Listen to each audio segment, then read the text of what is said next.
Everybody's inquiring about the boss sauce. How do I get the boss sauce? How do I do this? How do I do that? I'm going to give you the sauce. One time and one time only. Listen very carefully. The prices are the prices. There's no budging. There's no movement. Y'all want what I got? Y'all want what I have? I'll pay the price that I paid. Simple and plain. That's all I'm saying. It start off with Drea the Virgo. She been pushing me. Drea is awesome. Go in there, fix everything. She's the truth. You see my push. You see how I'm dropping. You see everything. Even you see my website. Make sure I tap in with the ODM website, ODMSlimShow.com. Got merch, no custers, anti-custer. Come on, cuz. Stop playing. I got nice as hell, soft as hell shirts. Come on. Straight up. Make sure I tap in, tap in, tap in. You want to know who built this for me? My boy Tony. Tap in with Tony. Tony's the truth. He got a lot of knowledge about a lot of different things. Tap in. Y'all want to be a part of my community, part of my peoples. This is how I build. Let's build, baby. You know what I'm saying? Let's build. It's your boy ODM Slim from the ODM Slim Show. Welcome. California.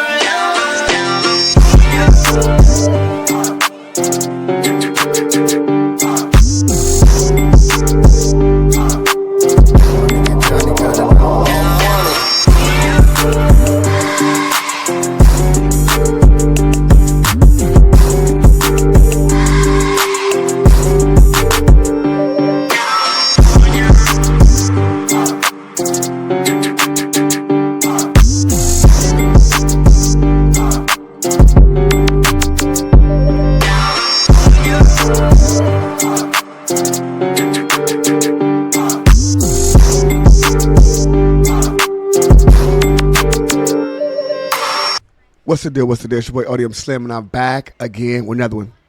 We got a lot of things to do, a lot of content to get into, so let's get into this content. The G-Face saga continues. Dun, dun, dun, dun. G-Face 5-1 Trouble Gangsta Crip saga continues. Y'all say continues. Keep it going.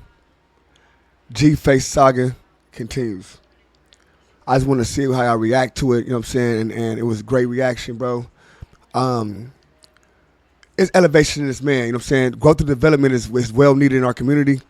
And you see, I was saying with Young Ant, I don't care what side you're from, bro. If I see growth and development, bro, we're going to point it out. We're going to big it up, straight up.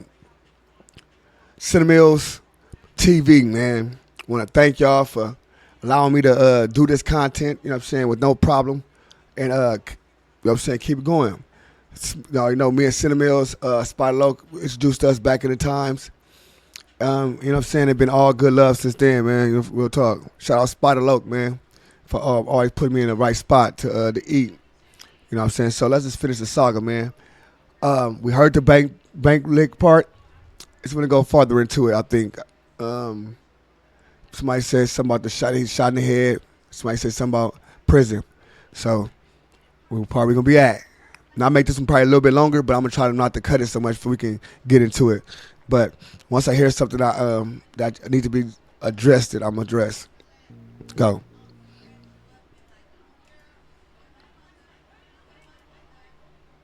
Well, it's different levels of incarceration. So Facts. Whether you a kid, you go through the juvenile hall.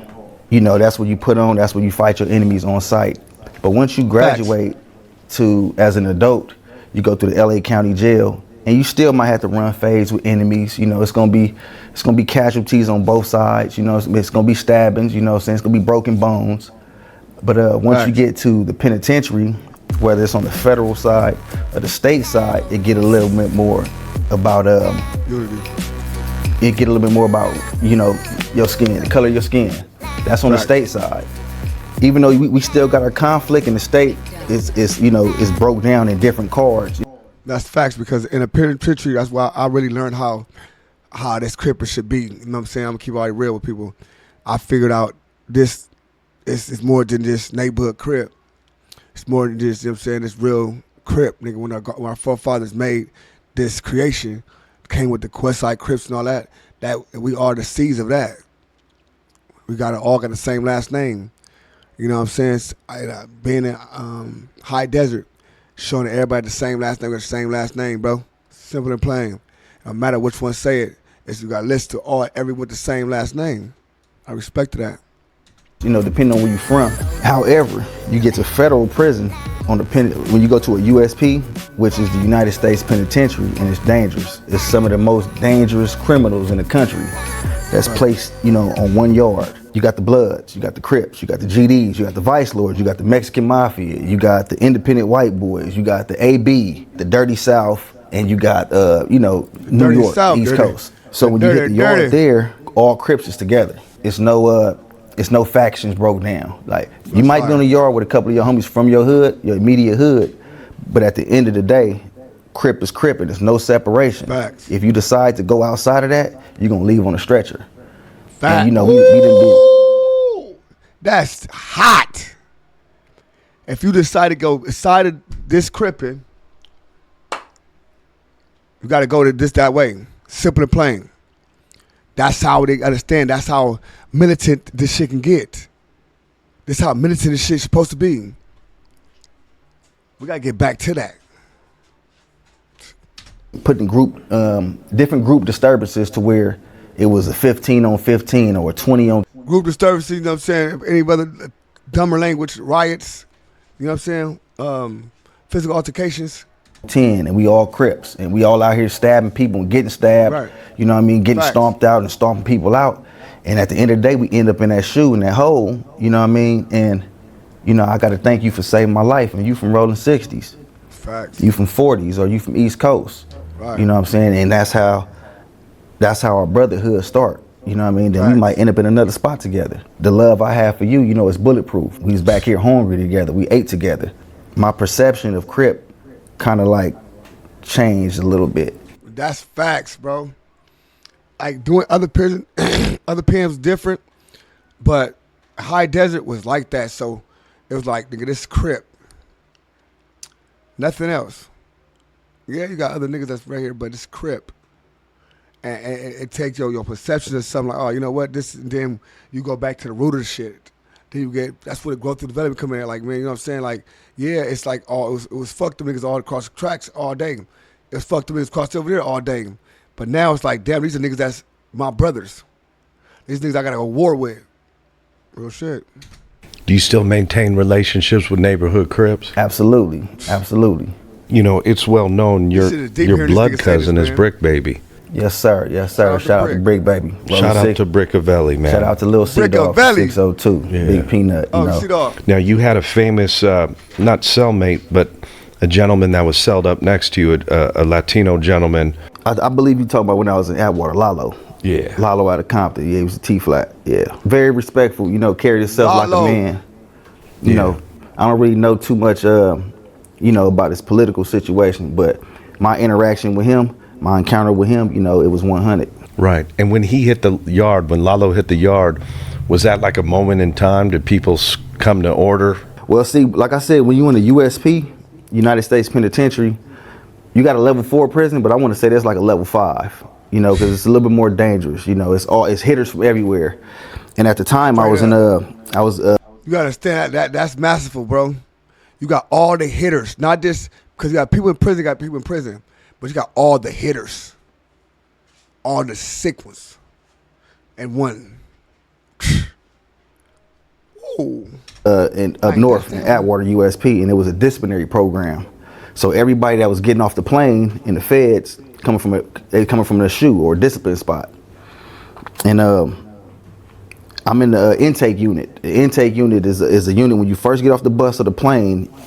They put you in this unit together, basically to see if you could make it there, and then you go to your respective units. So as we're sitting there, A new bus come in, the door open, everybody's sitting up on the top tier like like vultures, like buzzards. We looking like, who was that? Because everybody that get off that plane is not gonna make it. So they tell you when you get to R&D, they like, hey, can you make it here? Are you safe here? Because if not, you're gonna end up on that. You're gonna get airlifted.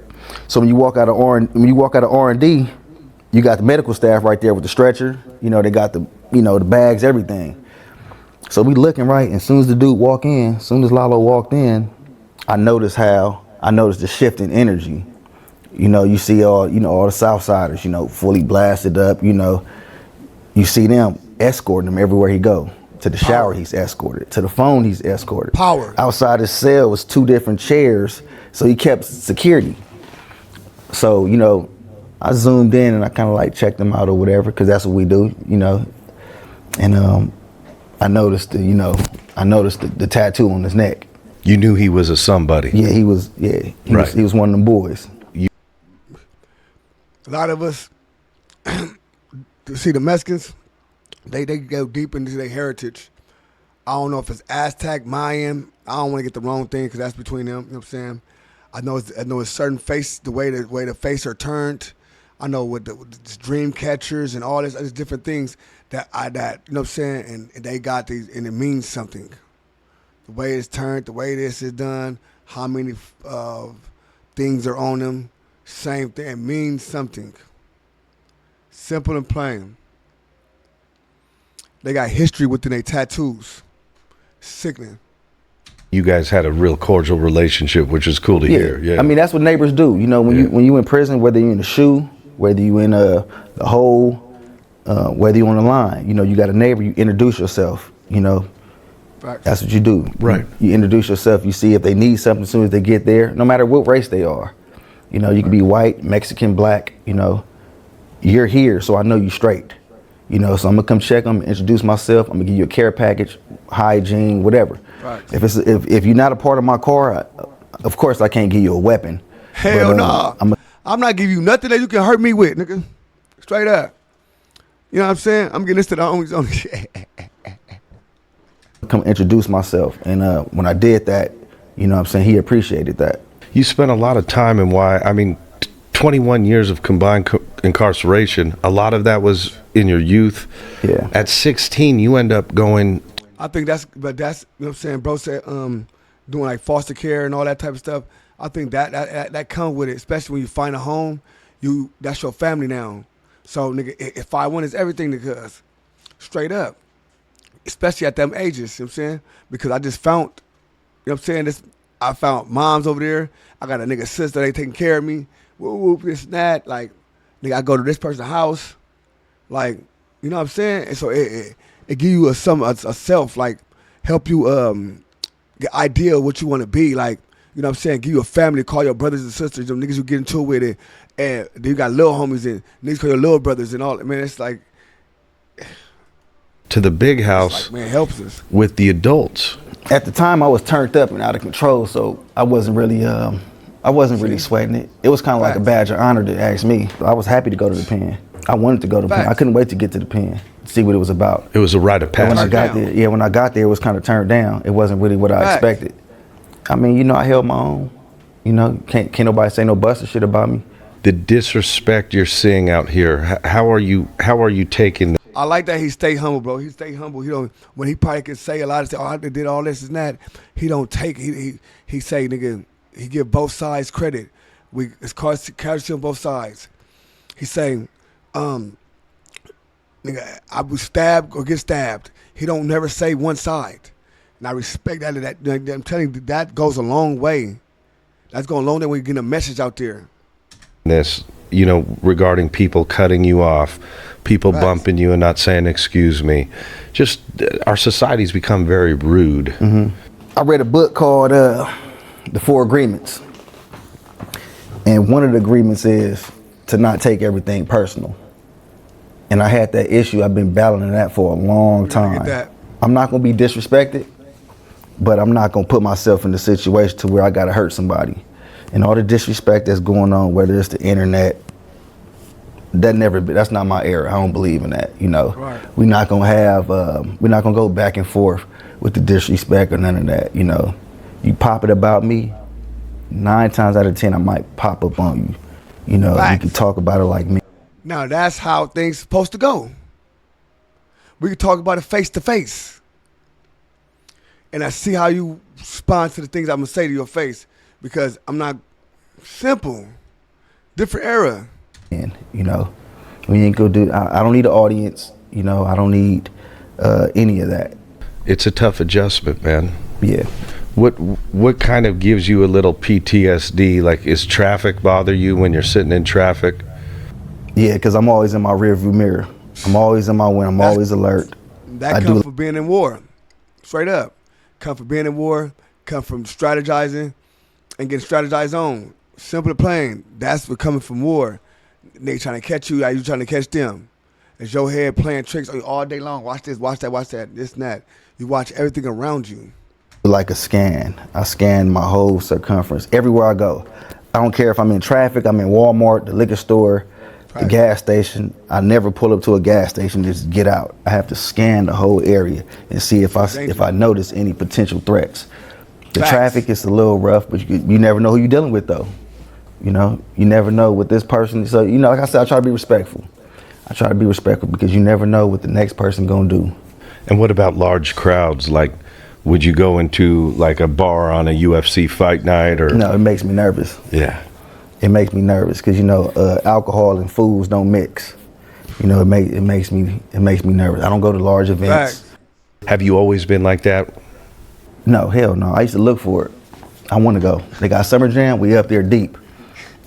Skating ring. We up. Let's go to the fella. First hand. Let's go to that shit. We gonna catch something. It's gonna be something up there. It's gonna be something up there, bro, for sure. They're gonna be up there. They're gonna be up there. It's up. Them niggas just hit the lick. They gonna be up there thick. Up there deep. King Parade, we out there acting a fool. But now I kind of feel like if I gotta bring a gun, I don't want to go. That's your policy. If I have to bring a weapon, I don't need to be there. Give us some of your affirmations. What are some things that your self-talk? Man, that's deep right there, my nigga. I ain't gonna lie to you. That's deep as fuck. I really had to think about even the way you said it. That was deep. Real facts. I am so happy and grateful now that money comes to me in increasing quantities through multiple sources on a continuous basis. I like that. Yeah. That affirmation creates the blueprint. Next thing you know, I start getting phone calls and, work orders here, work orders there. Besides the book, 4 Agreements, what's in your Mount Rushmore for books that we must read? Think and Grow Rich. Napoleon Hill. Think Like a Billionaire. Donald Trump. Sun Tzu, The Art of War. That's always on the Robert list. Greene, 33 Strategies of War. Andrew Carnegie, How to Win Friends and Influence People. That's a great list, man. Speaking into the youngsters in your neighborhood, do you provide a lot of mentorship to them and tell them how to move properly in the streets? Not fully right now, but I do have a mentorship program and another nonprofit that I partner with, and that's the goal. I currently reach out to a few of my homeboys, for sure.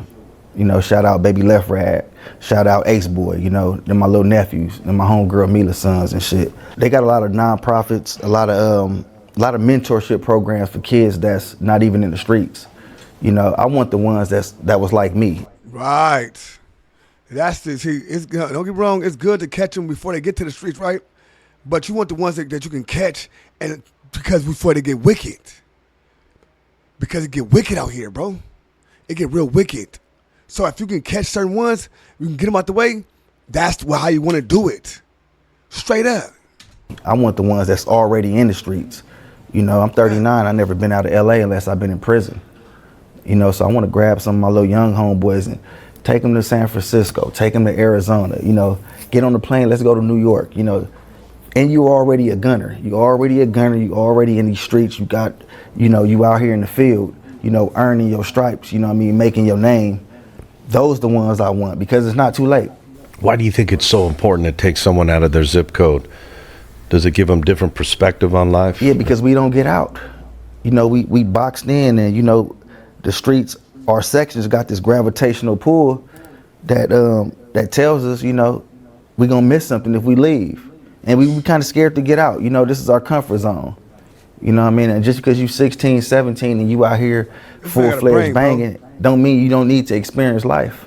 At 16, you were shot by the police, by LAPD, man. You got one in the head, you Yes, took sir. some in the chest, Yes, sir. and they tried to frame it as if you were pointing a weapon at them. Yeah. Can you explain how my that was a God. complete fabrication? See, back then when it happened in 2001. It happened October, the day before Halloween. Oh shit. You know, we were in the car, and you know, Oh shit. Fuck. I remember this. What the fuck? I didn't know it was G-Face. Oh, they said he had to point a weapon at them and he, oh shit. What? Oh shit. something happened, and we ended up going on a high-speed chase. We go on a high-speed chase. I kind of lose him, What and the I got rid of fuck? my firearm. So as I jumped out, my only thing is for me to get away. You know, that was the only thing on my mind, get away. As soon as we jumped out, LAPD got a thing. They had a thing for people, for gang members. You know, they was out to get, especially Crash.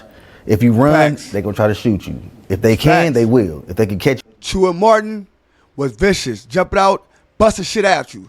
Boom, boom, boom. And we in the 50s, we got the same police. So they go over there, oh yeah, neighborhood, this and that. We'll go over there, trouble against the crib, Hoover, all this type of stuff. Start stuff, keep stuff going. You jumping out, they think you're on a mission or something, they gonna pop you down.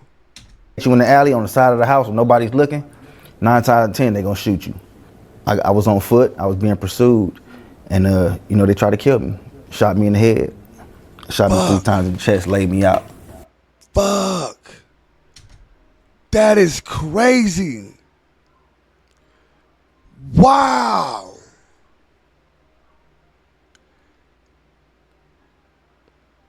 Damn. He's anointed. He's anointed. Niggas here for reasons, bro. Nigga, that shit got me the chills right now, bro. Wow. And at the time, niggas was like, oh, who cares? But this shit is crazy, cuz. Now, look at this shit. How I turn around. Wow, cuz. Like, niggas was like on some, damn. They said he put a pistol on him and all that. I remember that. Damn. Turn up for a bench. Thinking too grave. That is crazy, bro. Let's go to this a little bit more. When I exited the vehicle, What the I kind of knew the possibility of, you know, me being shot at. And when I heard the first shot, I felt the impact on the back of my head. Ooh, Spent me shit. around. And as it spun me around, I hear the next shot. Boom, boom. And it went straight through me from this side to the other side. You know, got all the scars and everything, you know, that I look at every day. Damn. This ain't no loose cannon stuff. This ain't no loose cannon stuff right here, bro. This ain't no loose cannon stuff, bro. This shit got me the chills. You can feel it. I remember this shit. Wow. I swear I thought I was in camp when I'm telling you, oh my God. Damn. It's crazy. Day, you know. And, you know, I thank my higher power, you know, that I'm still here. You know, that meant that the story wasn't over. I still have a lot more work to do here. So as it spun me around and I fell. And I fell in somebody's driveway and I just crawled all the way to the back. I crawled all the way to the back. I'm looking for my homeboy. He's already gone. He already hit fences. I know for sure he heard the gunshots. So as I'm crawling, like I feel like like I couldn't breathe because the bullets went through my lungs. I couldn't breathe. I was like, heaving real hard, and then red foam started coming out of my mouth, and I felt like my whole head was hot. And I reached back there, and it wasn't right. So as I'm in the driveway crawling, my homeboy come back. I see him jump back over the wall. I'm looking right at him, but the whole time I got red foam coming out my mouth, and he comes and hold me, kind of cradle me in his lap. And he tell me, hold on, cuz, like, come on, cuz, like, hold on, nigga, you know what I'm saying, you good. You know what I'm saying? I just told him, I said, I'm finna die, Trub. You know what I mean? I'm finna die. And once he starts screaming, the helicopter. Trub is they word, bro. That's they word. Damn, this shit gave me the chills right now, bro. Wow. Helicopter's looking for us now. Helicopter looking for us. He's circling. You hear all the sirens in the background. And he jumps out. He jumps up to the helicopter, and by now, like, I'm losing conscious. The only thing I remember is they rushing back there with guns, but if it wasn't for that helicopter that was shining that light and the neighbors looking, they probably would have killed both of us back there. I remember them putting me on a stretcher and cutting my clothes off. Took my jewelry. I woke up in ICU. That's what they do. They take all your clothes off. They cut all your clothes off to see where you hit at. Where's the impacts at? You know what I'm saying? How to stop the blood, all that stuff. So they cut all your clothes up. And the same thing when I got shot, had to cut my clothes open, had me in a gurney naked with the drawers on, chopped the shit up. They try to make sure I ain't got no other bullet wounds nowhere. I was on life support. Yeah, I was 16, and it was a law firm that actually did the investigation and seen that I didn't have a gun at the scene, and they had no proof that I pointed a weapon at them.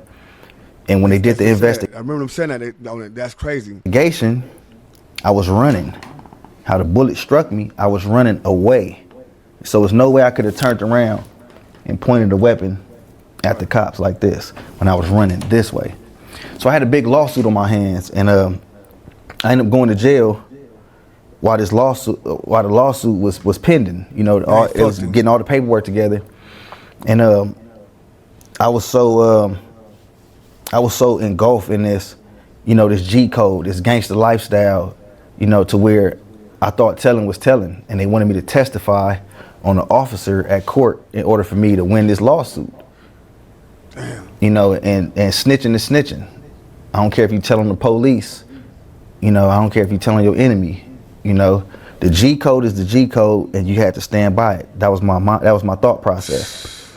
So I decided to opt out of the lawsuit, and I told them I didn't want to be a part of it. So and I could have been a millionaire right now. I was gonna say multi-millionaire. My family was so mad at me. I could have been rich right now. Right. That ain't the same shit, man. But you live and you learn. I'm just telling the story what happened. I don't know who did it. I was shot. I ain't saying, oh yeah, he pointed me out. He shot me. No, I ran. I felt something hot behind my head. Boom. And I shot 3 times on my chest. Boom. I thought I was getting chased. I don't know who did it, nigga. I don't know what officer shot. That's y'all thing to figure that out. I'm just telling you what happened. I'd been mad at your ass too, G-Face. Straight up. Now tell me a little bit about the book that you're going to pen about your life that will eventually be adapted to a screenplay. Are you journaling a lot of your life events right now? Yeah, I am. But it's starting from the beginning, all the way from 1988, when I was, taken from my mother, placed in the orphanage, See, that's where it all starts at, bro. It starts that's where the struggle come in, that's where the pain come in, and that's their story. Facts. And foster homes throughout South Central, and I was never able to get out those foster homes. It was always uncomfortable and an unhappy time in my life to where I had to turn to the streets. I turned to the streets, and it gave me what I was looking for. It gave me that that structure that I never had because I was always bouncing around from different homes, So we gonna start there, and you know, I'm gonna take you through a trip through the halls and through California Youth Authority, and you know, and you know, losing homies and death, you know, all the way up until I made a conscious decision that, you know, I was done with incarceration. Is this the longest you've been out? I'm damn near neck and neck to where the longest, but that's not the point. The point is I haven't committed a crime. You know, we had a lady on the Facts. So that's what make you know that I ain't out here trying to do no shit, committing crimes, getting away with shit yet. You know what I'm saying? That's not where I'm at. I'm not even getting away with shit. So I ain't committing no crimes. I'm out here just living life, and I'm this long as I've been out. I'm finna be out longer than this. Straight up. Facts. show, Master Maggie, and she grew up in the foster care system back east. And she was saying that that system is so wrought with fraud, corruption, and abuse. Did you see a lot of abuse in the foster care system? Yeah. Can you speak on I had a family that that loved us, and you know that treated us like family, and I still consider them family to this day. It was just kind of hard back then, you know. It was kind of hard back then because I only had like 1 or 2 pair of pants, you know, while other kids got on Jordans and, you know, Nikes and stuff. And I got Payless shoes on with holes in them, and, you know, hungry. They had a lock on the refrigerator, a chain and a lock on the refrigerator. Forced to eat oranges for lunch, oranges for breakfast, you know what I mean? Yeah, it was kind of hard. 7, 8 years old, 9 years old, 10 years old, you know, eating out of trash cans in the kitchen, you know, going through the kitchen. I smelled Popeye. Well, they had fried chicken. I'm eating the scraps. So I did sustain a little bit of abuse. You know what I mean? I was never stable. You know, I'd be in this foster home, I'd be in this group home, I'd be in this foster home, this group home, I'd be in everybody hood. So, you know, I'm familiar with the whole South Central, you know, going through several elementaries and several middle schools. Back then it was middle school / junior high, different high schools and stuff. Did you ask yourself, why me? Nah, I mean, I do now. But I appreciate, I actually embrace what I've been through because I'm a father now and a grandfather. So I know what I was lacking back then, and whatever I missed and whatever I didn't get, I make sure I give it to them, especially quality time. You know, a lot of the times that's what we wanted, man. And I had to go to my 5th grade graduation by myself. You know, I had to graduate from middle school by myself with no family or support there. So I'm kind of like a loner though. Like I kind of like do things, you know, by myself. I'm really at peace when I'm by myself. You know what I mean? But I did sustain a lot of neglect.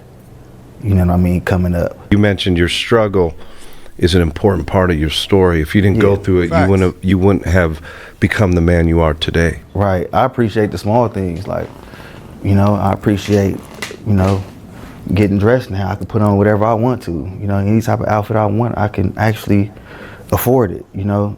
Facts. I had a thing to where when I was a kid, I used to want the Jordans, all the Jordans that come out.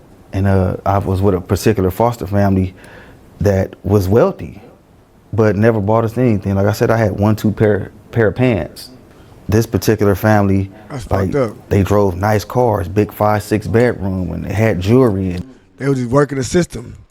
Y'all still doing working the damn system, man, for sure. Nice things in the house. And they bought their extended family the things that we wanted for Christmas. Like the Jordan 11s, the Breads that came out in '95, I wanted those. And I swear I just knew that my name was gonna be on that box under that Christmas tree as a present of mine, you know, as a gift. And it wasn't mine, it belonged to somebody that didn't even live in that house. So now I have all the Jordans that ever came out. Now I'm bought on myself, fool. Got it back. I got my own back. Straight up. Facts. Listen, man, listen. I don't want to do all that, you know what I'm saying? I'm going to cut it right here, man. You know what I'm saying? I might watch the last little 15 minutes to myself. But ODM Slim reacts. You know what time it is. I react to this, man. G-Face, man. It's good to see you elevating. You know what I'm saying? Growth and development, man. You up here, you know what I'm saying? Really turn to a different type of character. And that's good. You know what I'm saying? People need this out here. People like you to show that, yeah, we came from this, but you can be this. Facts. ODM Slim, man. Like, comment, subscribe, man. Straight up. Make sure I run this page up, too, man. Make sure I tell them to start, you know what I'm saying, dropping stuff and giving y'all knowledge. You know what I'm saying? And stop waiting. Let's go.